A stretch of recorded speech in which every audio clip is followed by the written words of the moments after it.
Bismillahirrahmanirrahim. Assalamualaikum warahmatullahi wabarakatuh. Alhamdulillahi rabbil alamin.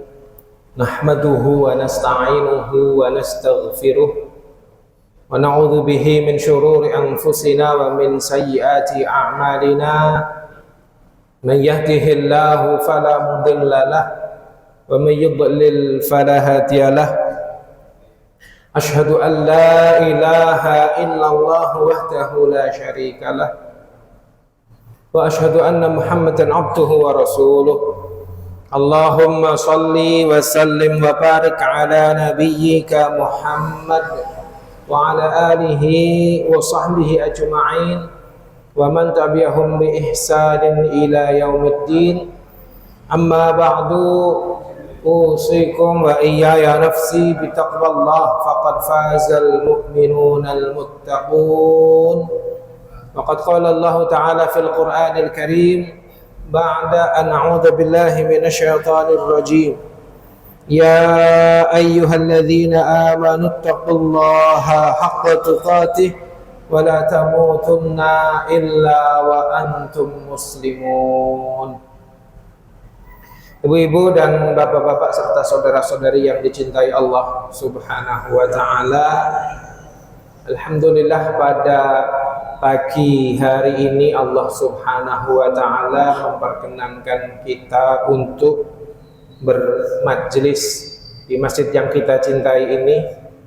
Moga-moga kedatangan kita dicatat oleh Allah Subhanahu wa ta'ala sebagai bagian dari amal solih kita, dicatat pula sebagai upaya pembuktian kita bahwa kita adalah hamba-hamba Allah yang sungguh-sungguh ingin mengabdi kepada Allah Subhanahu wa ta'ala berdasarkan petunjuk dari Rasulullah sallallahu alaihi wasallam, di mana petunjuk dari Rasulullah sallallahu alaihi wasallam ini diwarisi oleh para ulama sebagaimana yang sudah kita ketahui bersama, al ulama warasatul anbiya, para ulama adalah pewaris nabi.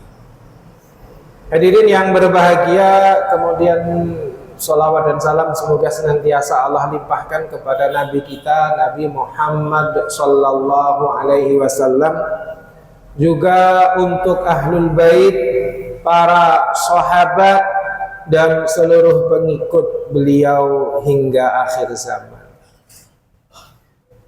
Ibu-ibu, bapak-bapak dan saudara-saudari yang dicintai Allah Subhanahu wa ta'ala, pada kesempatan yang sangat baik, di kesempatan pagi hari ini, insya Allah kita akan mengkaji satu topik yang sangat berkaitan erat dengan rukun iman yang keenam, yakni iman kepada takdir, baik takdir yang baik maupun takdir yang buruk.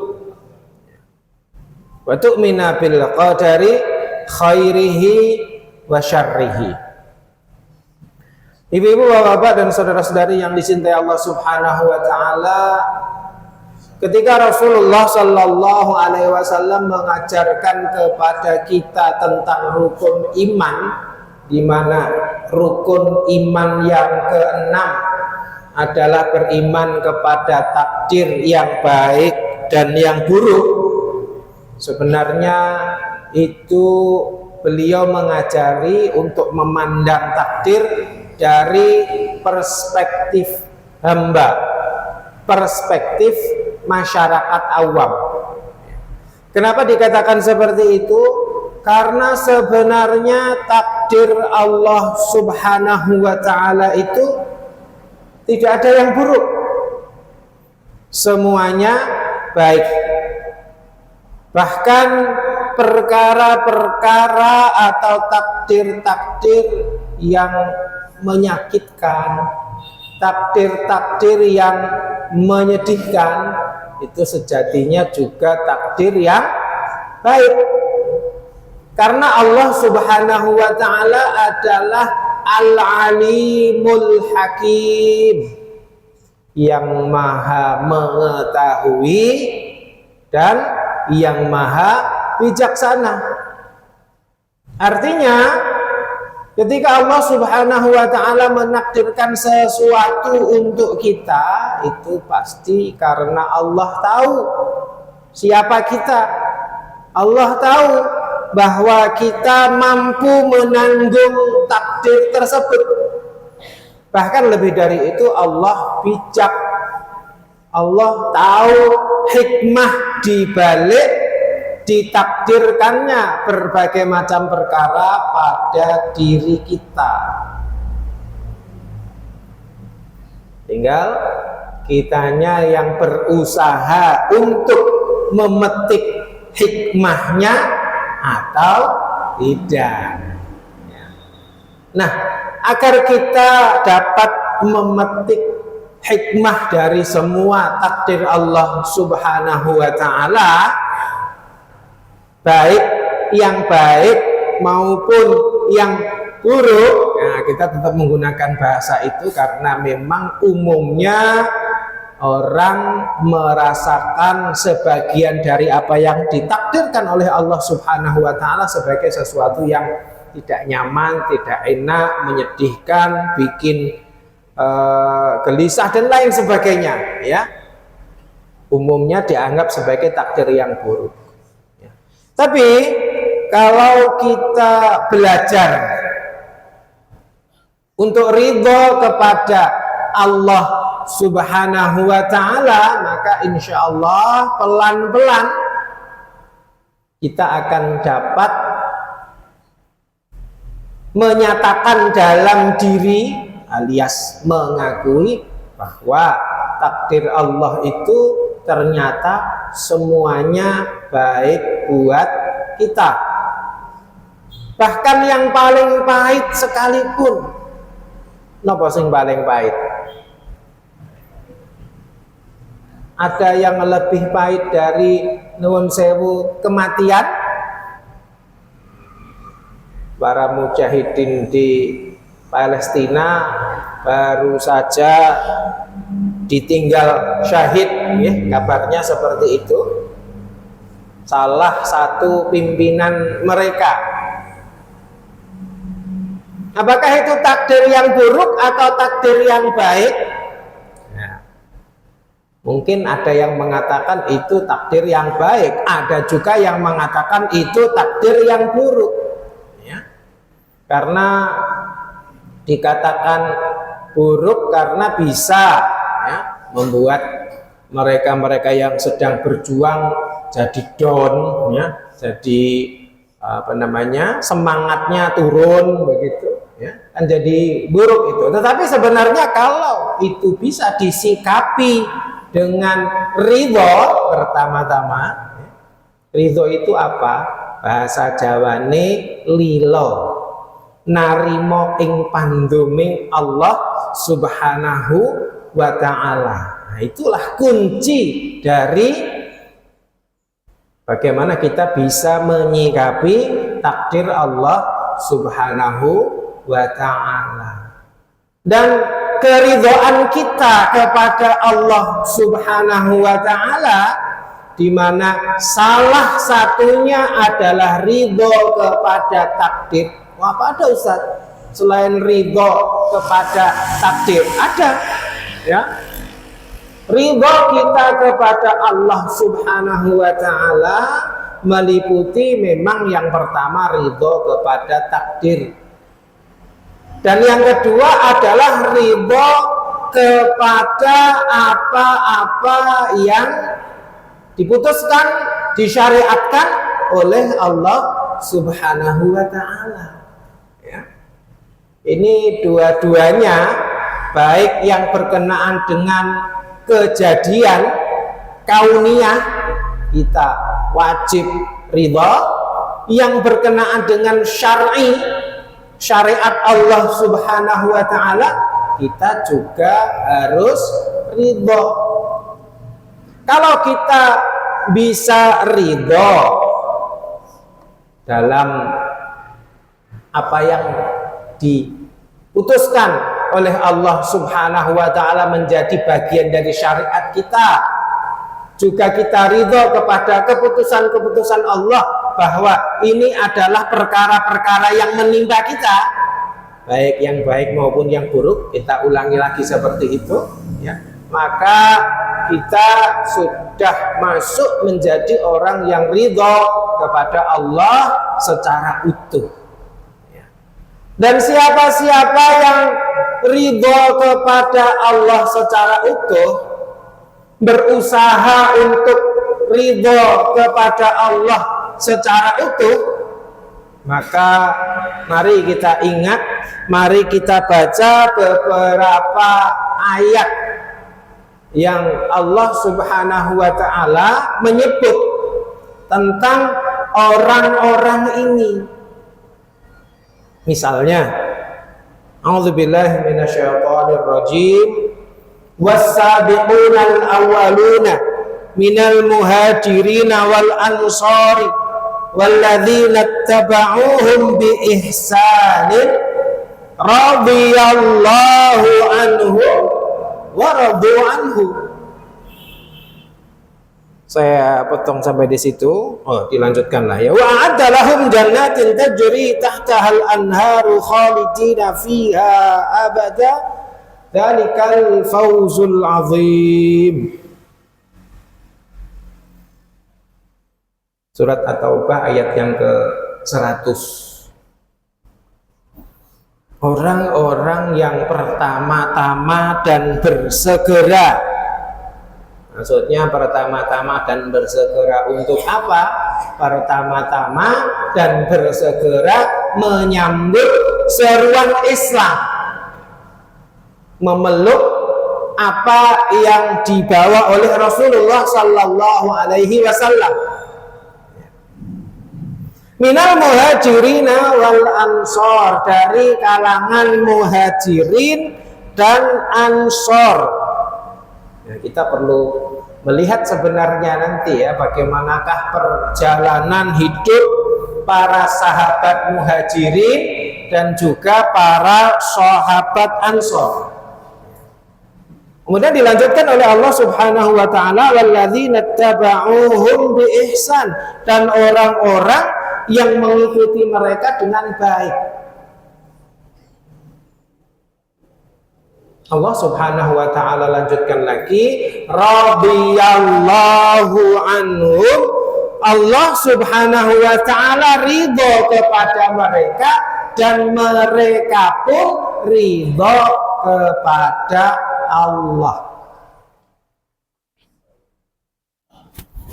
Artinya, Bapak-bapak yang dirahmati Allah Subhanahu wa ta'ala, ibu-ibu yang dicintai Allah Subhanahu wa ta'ala, kalau kita sudah dan sedang berusaha untuk ridho kepada Allah Subhanahu wa ta'ala, ridho kepada takdir-takdir Allah Subhanahu wa ta'ala, ridho kepada aturan-aturan Allah Subhanahu wa ta'ala, sejatinya kita sedang meniti jejak langkah as-sabiqunal awwalun.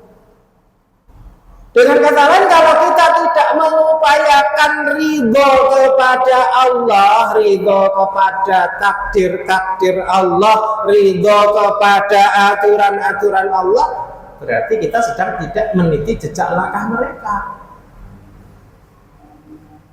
Ya, kalau kita tidak meniti jejak langkah mereka, jejak langkah siapa yang kita tapaki?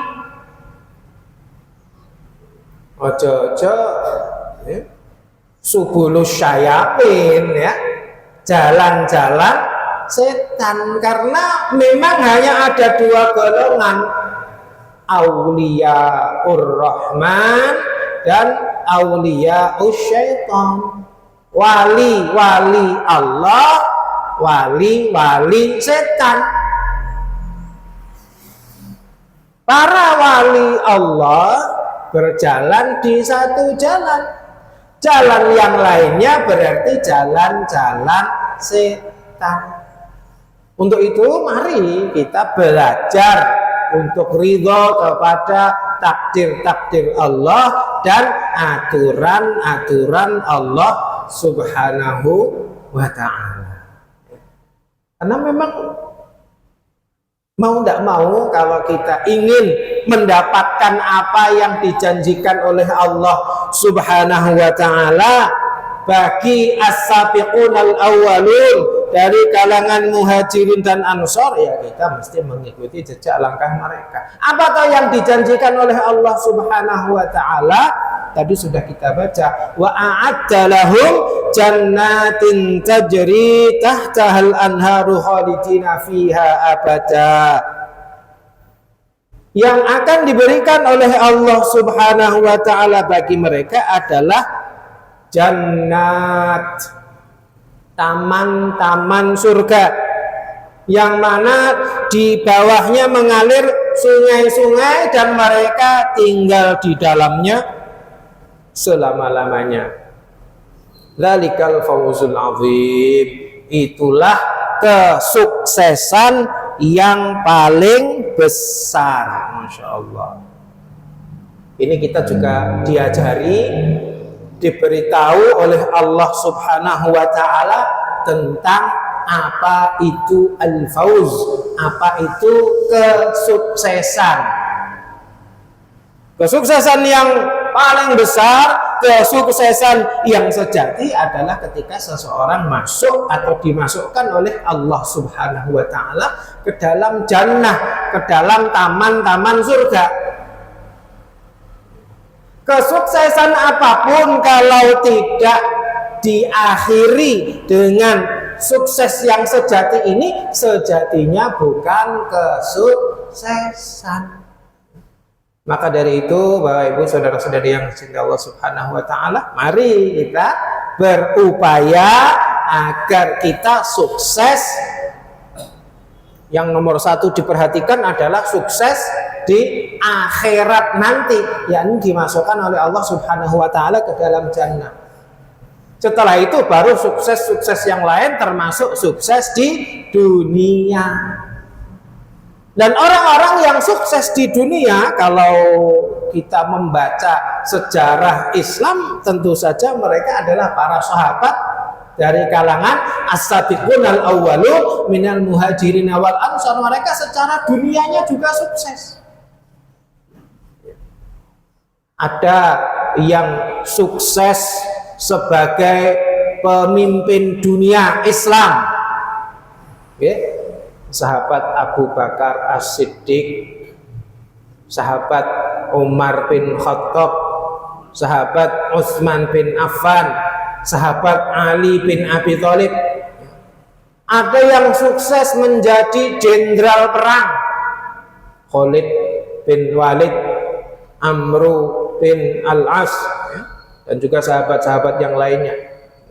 Ada yang sukses sebagai pengusaha, sahabat Utsman bin Affan, selain beliau adalah khalifah, pemimpin dunia Islam, beliau juga seorang pengusaha. Ada juga sahabat yang paling terkenal, Abdurrahman bin Auf. Ada yang sukses sebagai, kalau bahasa sekarang mungkin profesor, doktor, titele ngantek Jawa gitu ya. Tapi untuk mendapatkan gelar doktornya tidak cuma sebentar. Wah, ini nyindir sopo ini. Lagi rame gitu. Seperti sahabat Abdullah bin Abbas, murid-murid beliau itu Masya Allah ya, kalau kita baca belajar tafsir Al-Quran itu dibolak-balik soko ngarep soko mburi, berarti begitu. Salah satu murid beliau yang namanya Imam Mujahid, dikabarkan beliau mengkaji tafsir, ora guru maca Quran ya, mengkaji tafsirnya dari gurunya itu mengulang dari awal sampai akhir, dari Al-Fatihah, lalu Al-Baqarah, lalu Ali Imran sampai An-Nas, itu lebih dari 30 kali. Masya Allah ya. Masya Allah, itu profesor betul itu jadinya ya. Apalagi Ada yang sukses menjadi pakar hadis.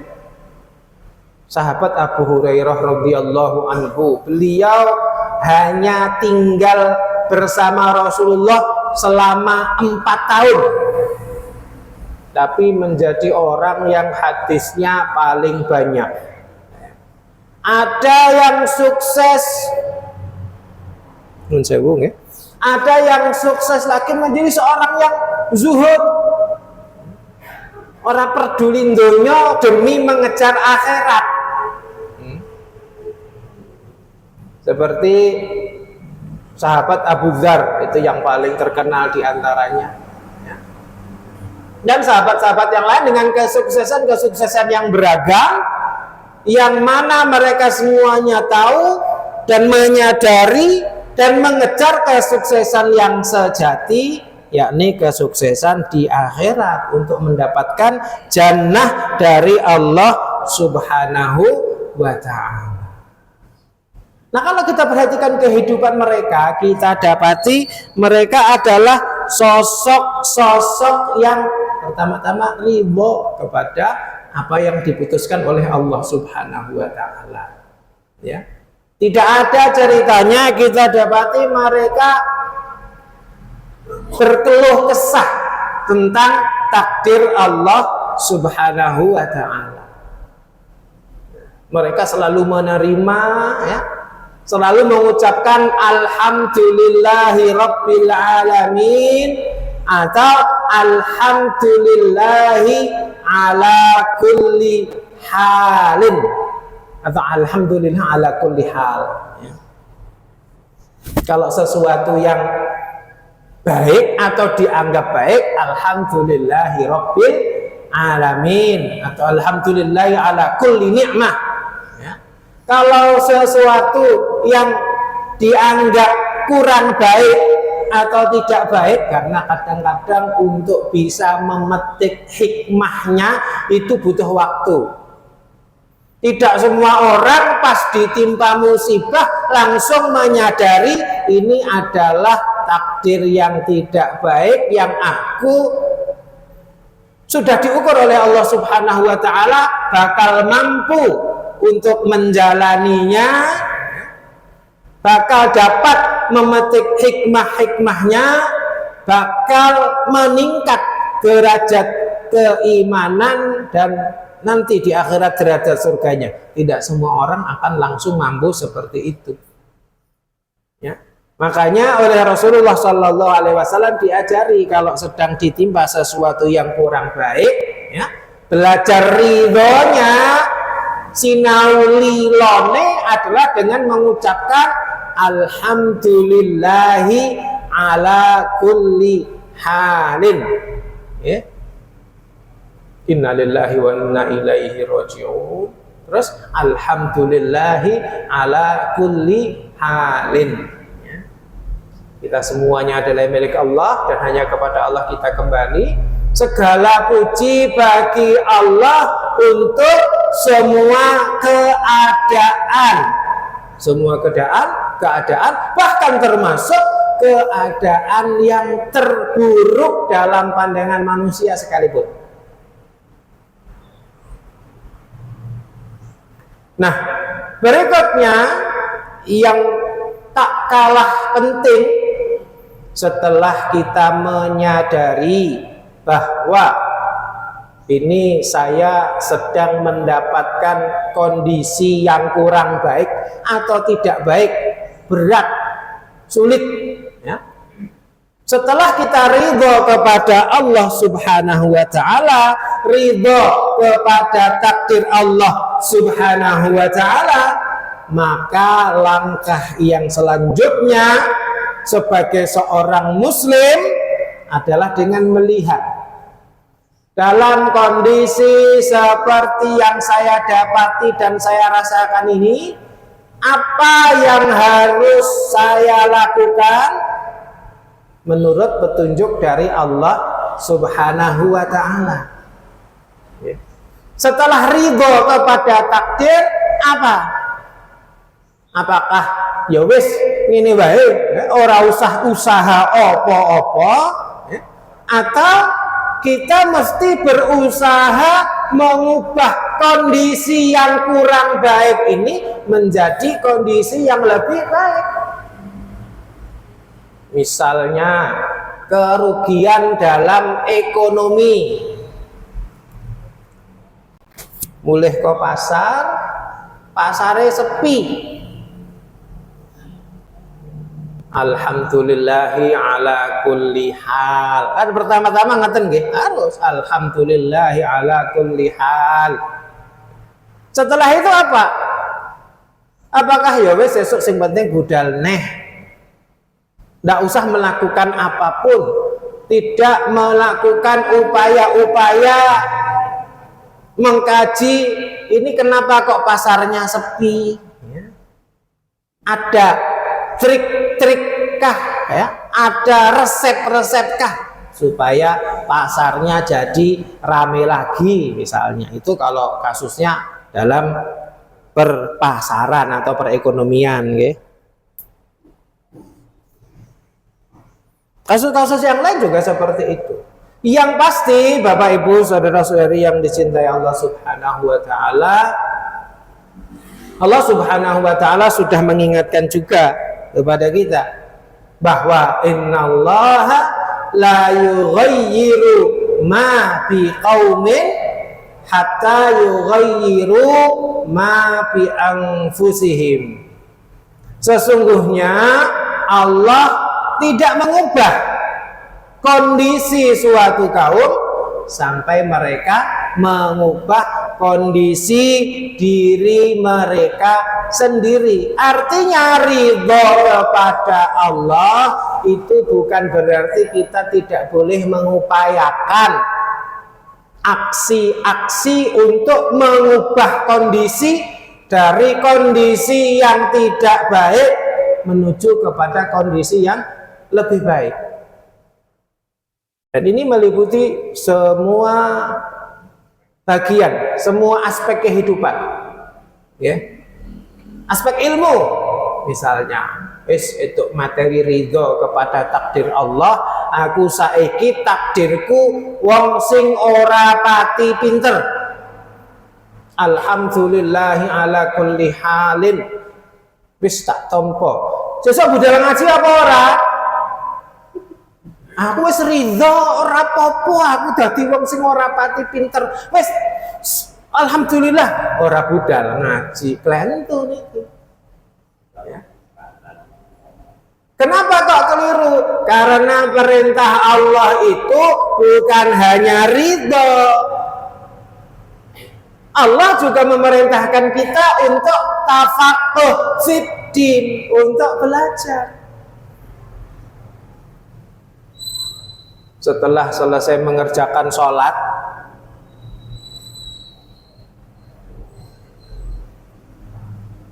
kula niki sugih keringet nggih. Oh wonten nggih. Niki. Nggih. Kula kecap nih. Alhamdulillah. Betul napa.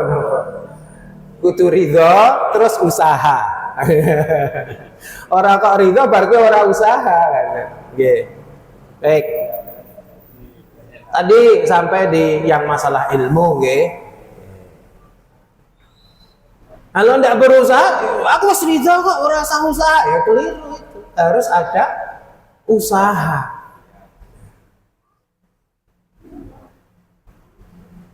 Ditakdirkan oleh Allah Subhanahu wa taala kondisi lapar. Alhamdulillahi ala kulli halin. Ora ana sing iso dipangan misale. Usaha napa mboten? Ya kudune usaha. Karena kalau tidak mau berusaha padahal sebenarnya mampu, kemudian dia jadi tidak bisa makan apa-apa, itu bisa jadi nanti dinilai atau dikategorikan sebagai orang yang bunuh diri. Astagfirullahaladzim. Bisa seperti itu. Okay? Jadi sekali lagi perintah Allah Subhanahu wa taala itu bukan hanya ridho, tetapi juga harus usaha. Jadi kalau kita bikin petanya, ya, dari detik ini ridho dengan semua yang kita miliki ditakdirkan oleh Allah untuk kita, lalu kita berusaha mengubah. Berhasil atau tidak berhasil, ridho. Lalu kita beraktivitas lagi. Berhasil atau tidak, ridho. Begitu seterusnya. Lalu kita mengusahakan terus, insya Allah nanti akan mendapatkan apa yang dijanjikan oleh Allah. Radhiyallahu anhum wa radu anhu wa a'adda lahum jannatin tajri tahtahal anhar. Itu kondisi umat Islam itu seperti itu. Okay? Ridho berusaha, ridho berusaha, ridho berusaha sampai di ujung hayatnya. Produktif berarti, ya. Produktif, tidak gampang Rasulullah, ya.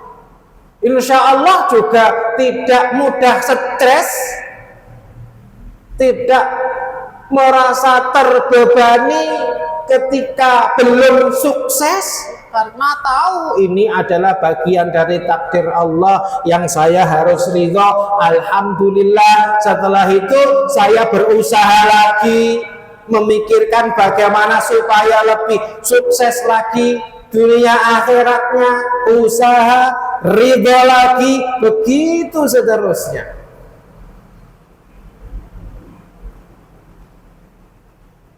Meliputi seluruh aspek. Misalnya salah seorang dari kita mengerjakan sholat, sholat, mengevaluasi sholatnya. Aku mau kok saja kita kurang khusyuk ya. Alhamdulillahi ala kulli halin. Astaghfirullahalazim. Kan makatan ya. Karena seharusnya ketika kita mengerjakan sholat kan khusyuknya pol nih.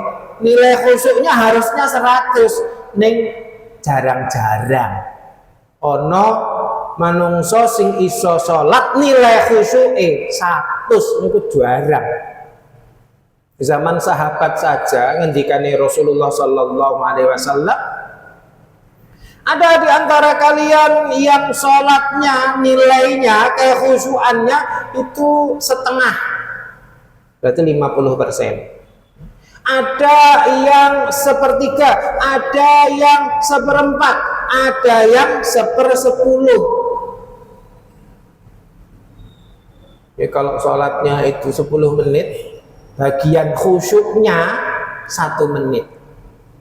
Kalau kita berapa menit? Ojo-ojo bagian khusyuknya pas takbiratul ihram karo salam. Ojo-ojo loh ya.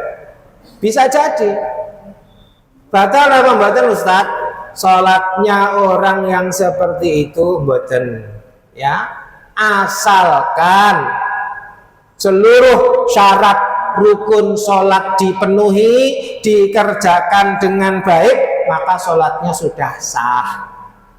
Adapun kalau mungkin tadi di dalam sholat sambil baca bacaan sholat, sambil baca zikir sholat, kok pikiran rono rene ya, kurang sempurna sholatnya jadinya, maka bisa disempurnakan dengan mengerjakan sholat sunnah. Karena memang sholat sunnah itu fungsinya salah satunya adalah untuk menyempurnakan sholat wajib yang kita kerjakan yang kurang. Itu juga merupakan upaya untuk memperbaiki sholat kita setelah kita ridho.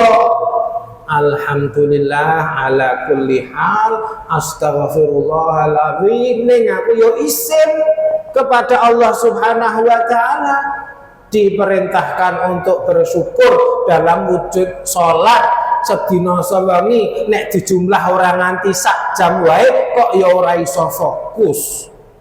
Sedangkan kalau nonton bal fokus nggih? Fokus. Wong nuwun sewu nek nonton bal kae ketoke kebelet barang diempet. Engko aja-aja nak tak tinggal ning mburi ge pas Nah, saiki sik rada gampang dibaleni ya. Tapi kan tidak melihat langsung kejadiannya itu rasanya kurang. Lah bagaimana dengan kita menyikapi sholat? Apakah juga seperti itu? Artinya kita berusaha memperbaiki. Seharusnya iya, seharusnya kita berusaha memperbaiki. Jadi setelah kita ridho kepada apa yang dibagikan oleh Allah Subhanahu wa taala kepada kita, kita mestinya mengupayakan perubahan hatta yughayyiru ma bi anfusihim. Ini petunjuk dari Allah.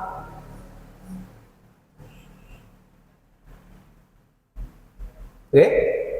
Jangan kalut dan terlarut dalam kesedihan ketika kita mendapatkan takdir sedih. Segera cari obatnya. Hatta yughayyiru ma bi anfusihim. Nah, itulah ridho. Bapak, Ibu, saudara-saudari yang dicintai Allah Subhanahu wa taala, ada sebagian dari kita yang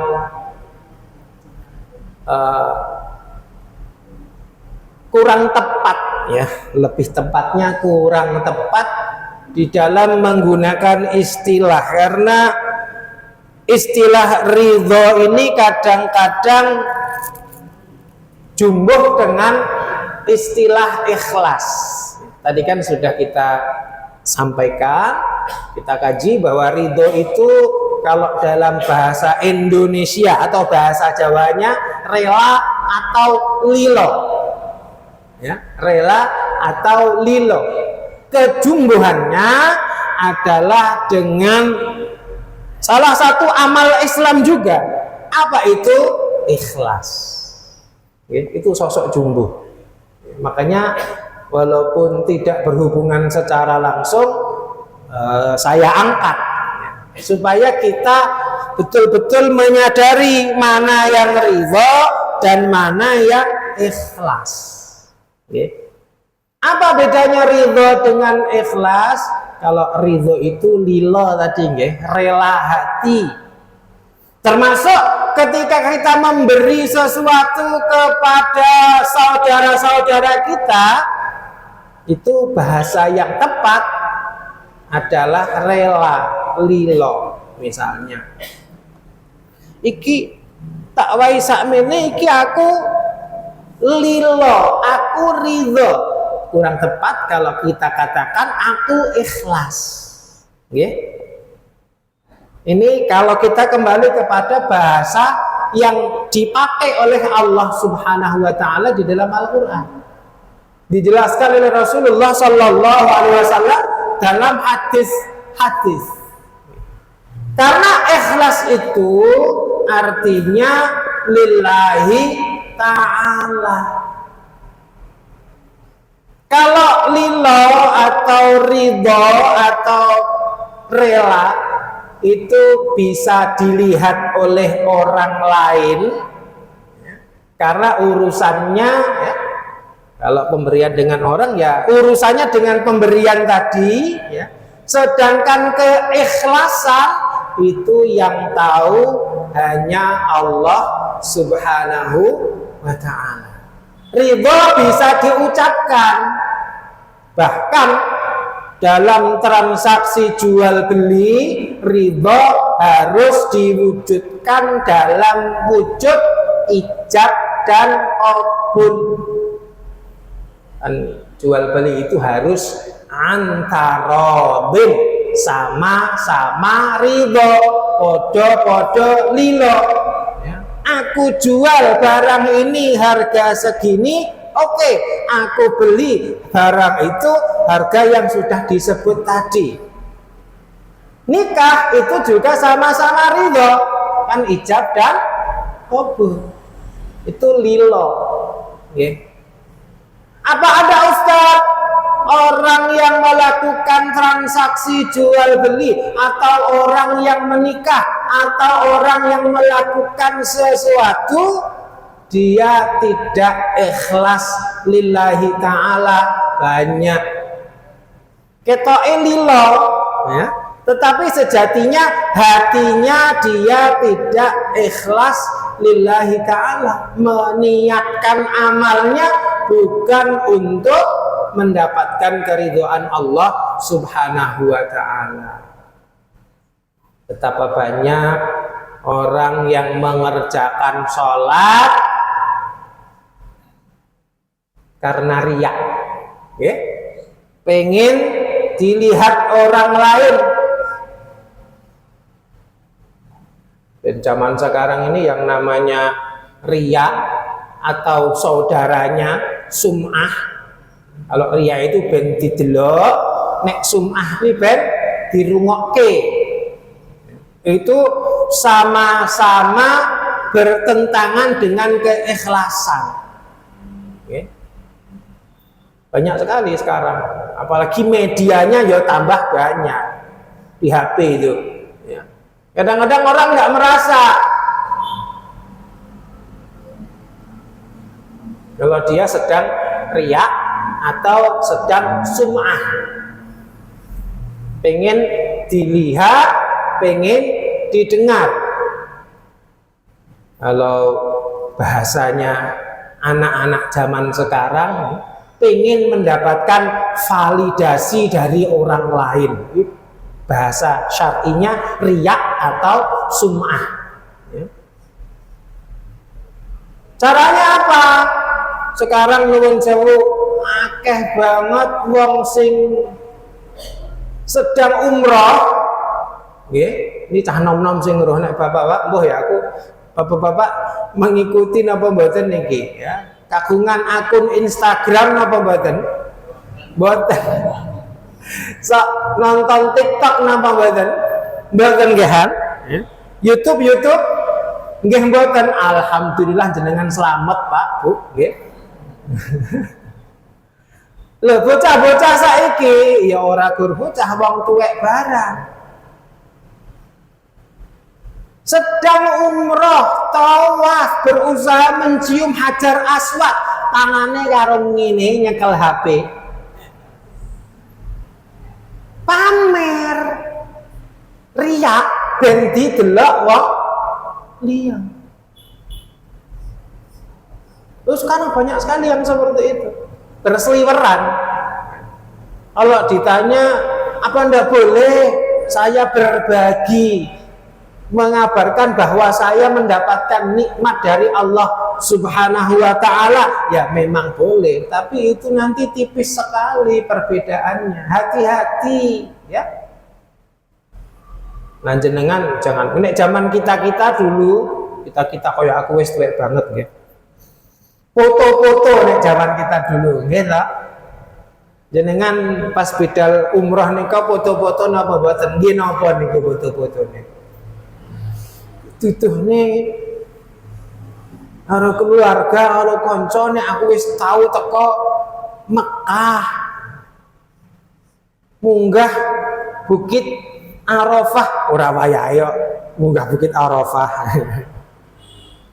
Misalnya, itu bisa merupakan bagian dari aksi tidak ikhlas. Tujuan dari amal kita tidak lillahi ta'ala.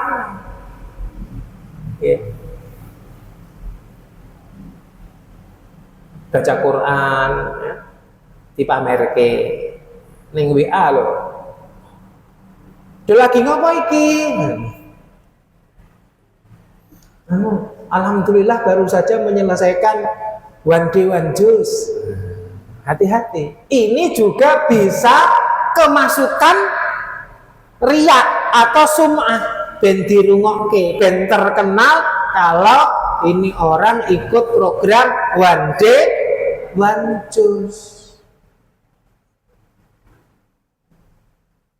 Itu bisa membakar amal, bisa amal-amal yang kita kerjakan jadi tidak ada nilainya semuanya. Merugi sekali kita kalau sampai amal-amal kita yang kita kira banyak bergunung-gunung, ternyata di akhirat nanti Kita cari tidak ada nilainya. Kenapa?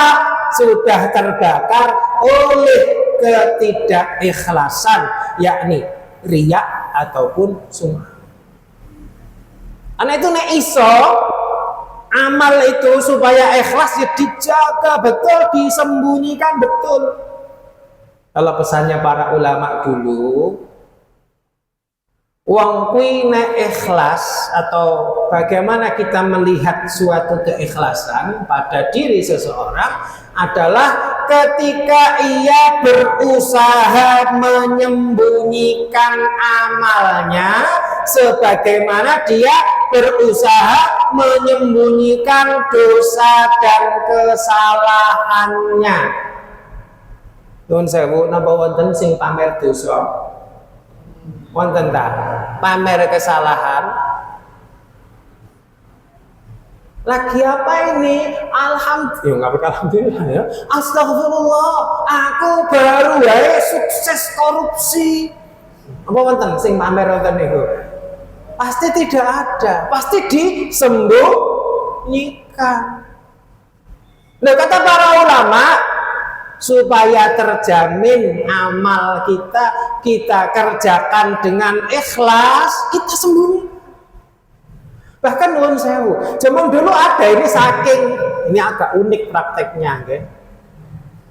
Praktek supaya terjamin amalnya. Suami istri tidur satu kamar, satu kasur. Apa yang dilakukan?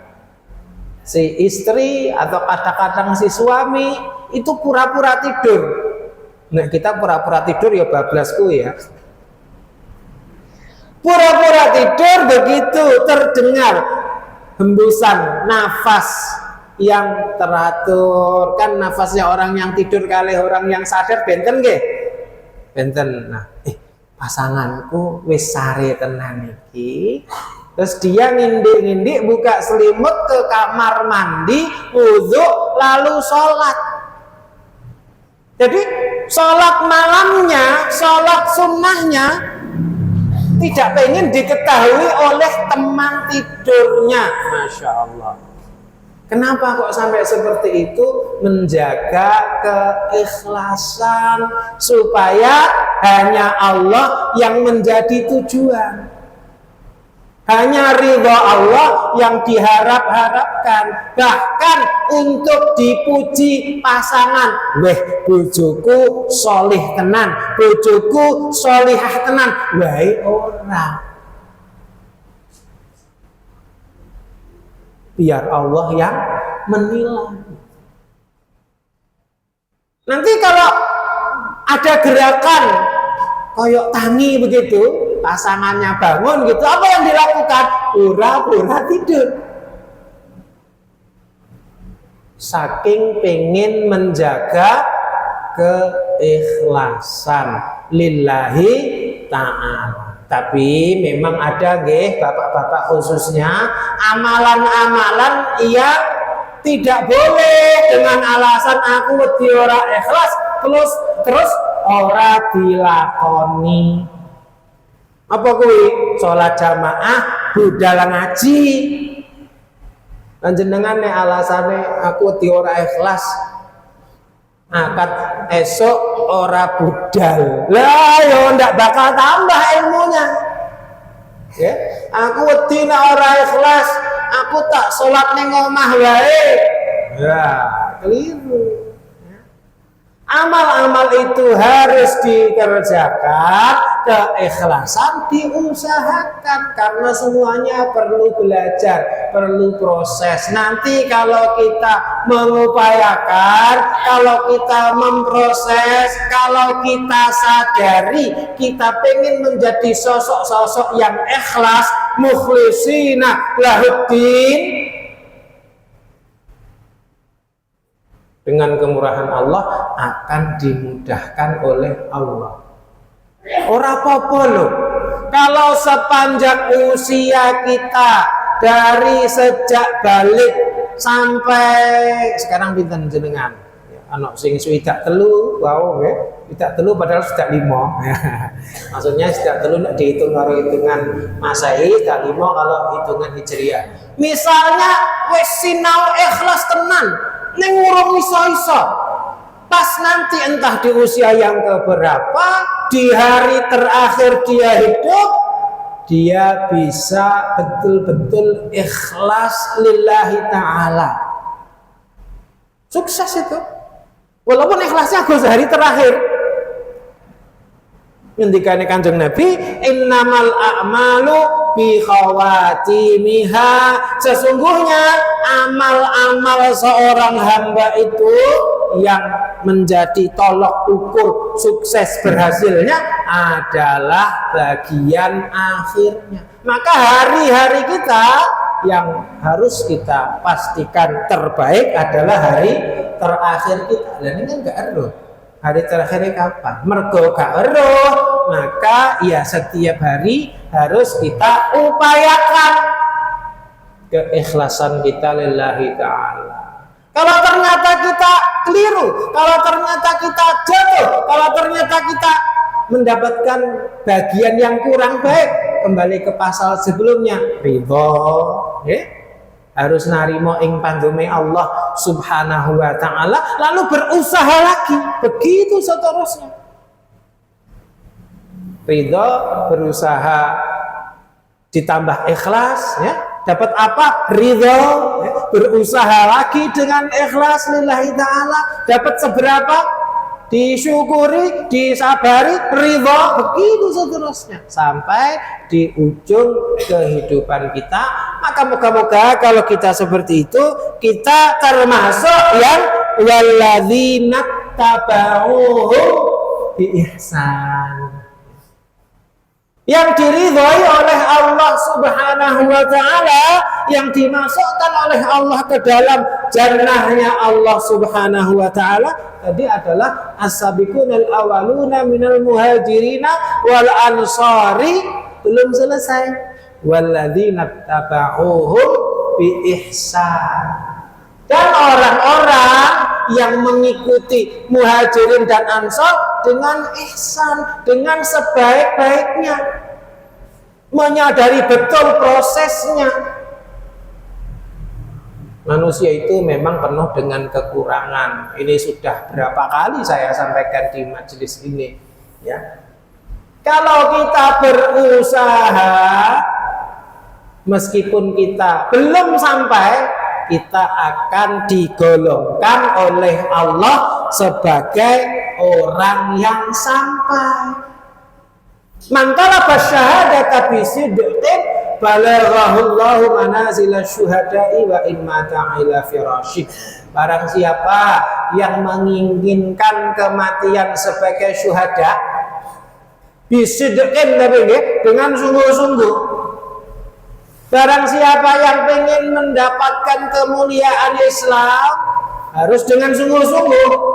Yang sungguh-sungguhnya apa? Ya salah satunya tadi, kita terus belajar sepekan sekali. Kalau ada lebih, ada kemampuan, ya kita lakoni, ya. Full kita jalani, ya. Kita berusaha mengikhlaskan amal-amal kita, ya. Balaghahullahu manazila syuhada'i wa in mata ala firashih. Allah akan menyampaikan ke derajatnya para syuhada, ini orang yang pengen mati syahid tadi, wa in mata ala firashih, walaupun dia matinya di atas kasurnya. Nah, sama. Kita sudah membaca perjalanan hidupnya para sahabat muhajirin dan ansor. Kita pengen mendapatkan kehidupan seperti mereka misalnya. Terus kita sekarang sedang berusaha belajar sedikit demi sedikit, praktek sedikit demi sedikit, dan selalunya kita ridha, tidak pernah mengeluh, tidak pernah mencela apa yang ditakdirkan oleh Allah subhanahu wa ta'ala. Bahkan kita dalam menjalani upaya mengubah diri, lingkungan menjadi yang lebih baik, menjadi yang lebih islami, kita selalu ikhlas lillahi ta'ala. Kadang-kadang orang ikhlas ya istighfar, lalu berusaha untuk ikhlas, ya. Moga-moga di penghujung hayat kita digolongkan oleh Allah subhanahu wa ta'ala seperti atau bersama dengan para sahabat muhajirin dan Ansor seperti yang dijanjikan oleh Allah Subhanahu wa taala dalam ayat yang kita baca tadi. Oke? Ya, saya kira ini yang saya sampaikan pada kesempatan pagi kali ini.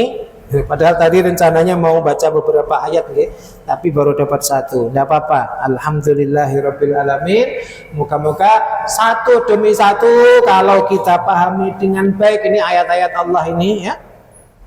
Lalu kita mengupayakan pelaksanaannya dengan sebaik-baiknya juga, ikhlas lillahi ta'ala, hanya mengharapkan ridhonya, tidak mengharapkan pujian komentar positif dari orang lain, kita akan disampaikan oleh Allah Subhanahu wa taala ke derajat orang-orang yang terbaik.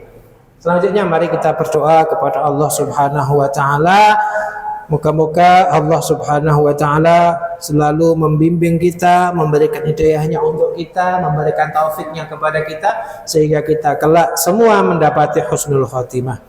Allahumma salli ala Muhammad wa ala ali Muhammad walhamdulillahi rabbil alamin.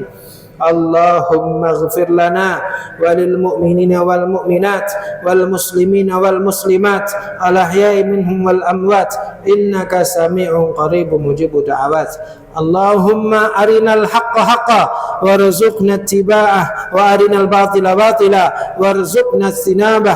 Rabbana hab lana min azwajina wa dhurriyyatina qurrata a'yun waj'alna lil muttaqina imama. Rabbana atina fid dunya hasanah wa fil akhirati hasanah wa qina adzaban nar wa qina adzaban nar wa qina adzaban nar. Allahumma ansuril mujahidina fi Ghazzah. Allahumma ansuril mujahidina fi Ghazzah. Allahumma ansuril mujahidina fi Ghazzah. Allahumma ansurhum nasran mu'azzara. Allahumma ansurhum nasran mu'azzara. Allahumma ansurhum nasran mu'azzara birahmatika ya arhamar rahimin. Walhamdulillahi rabbil alamin. Kekurangan-kekurangannya saya mohon maaf. Wabillahi taufiq wal hidayah. Wassalamualaikum warahmatullahi wabarakatuh.